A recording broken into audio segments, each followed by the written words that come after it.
হ্যাঁ, কি হয়েছে? কি হয়েছে? হ্যাঁ, যাও। উনি বাবা, উনি বাবা। যে লালটু আসছে, লালটুকে দেখে আমার কিউটি ছটফট করছে, ওর কাছে যাবে।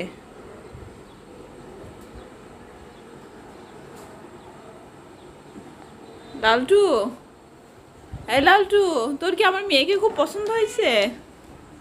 হ্যাঁ, তোর কি জামাই বানাবো?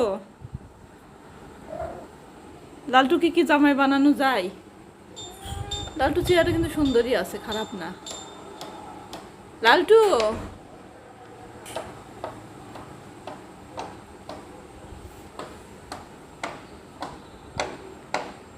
আসবে? লালটু আসবে?